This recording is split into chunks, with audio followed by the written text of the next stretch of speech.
पाकिस्तान के कराची में एक ऐसी जमीन मौजूद थी जिसकी कीमत पैसों में नहीं, पावर में लगाई जाती थी।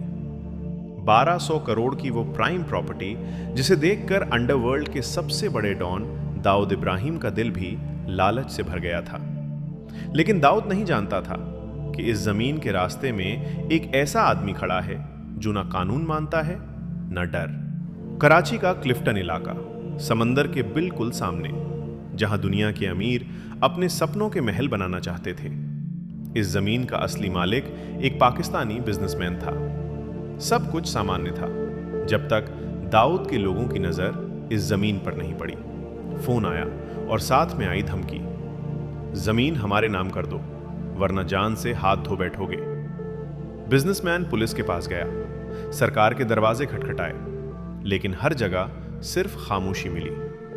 तब उसे समझ आया ये लड़ाई कानून की नहीं, पावर की है। और तभी उसने वो नाम सुना, रहमान डकैत।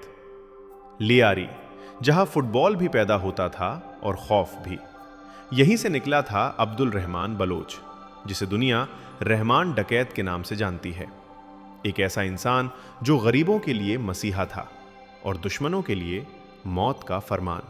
बिजनेसमैन कांपते हुए रहमान के अड्डे पर पहुंचा, पूरी कहानी सुनाई। रहमान ने एक पल भी नहीं सोचा, फोन उठाया और सीधे दाऊद इब्राहिम को कॉल मिला दी।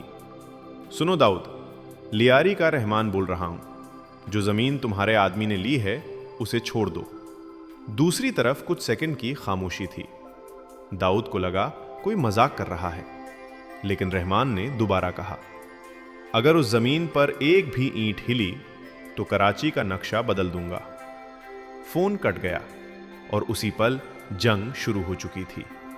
कुछ ही समय बाद दाऊद का खास आदमी नूर मोहम्मद इब्राहिम उठा लिया गया और फिर कराची ने एक और लाश देखी।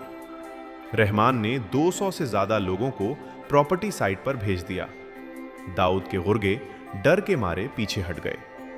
कहा जाता है दाऊद के पूरे करियर में यह पहली बार था जब किसी ने उसे सीधे चैलेंज किया और पीछे हटने पर मजबूर कर दिया। लेकिन अंडरवर्ल्ड में ताकत की उम्र ज्यादा लंबी नहीं होती। 2009 लियारी एक्सप्रेसवे पुलिस एनकाउंटर में रहमान डकैत मारा गया। पुलिस ने कहा मुठभेड़ थी, लियारी के लोगों ने कहा सियासत थी। 3 दिन तक लियारी बंद रहा। लोगों ने कहा वो गैंगस्टर था, लेकिन हमारे लिए एक ढाल था।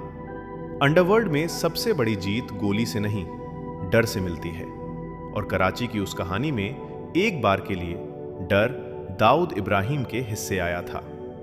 कुछ मुलाकातें खून से नहीं, खौफ से याद रखी जाती हैं। एपीएस की वो रात भी ऐसी ही थी, जहां जंग शुरू नहीं हुई लेकिन कभी खत्म भी नहीं हुई। उसकी मौत के बाद अमन कमेटी की कमान उसके रिश्तेदार उजैर बलोच के हाथों में आ गई। उजैर ने न सिर्फ संगठन को जिंदा रखा, बल्कि राजनीति और जुर्म दोनों ही दुनियाओं में उसकी पकड़ को पहले से कहीं ज्यादा मजबूत कर दिया।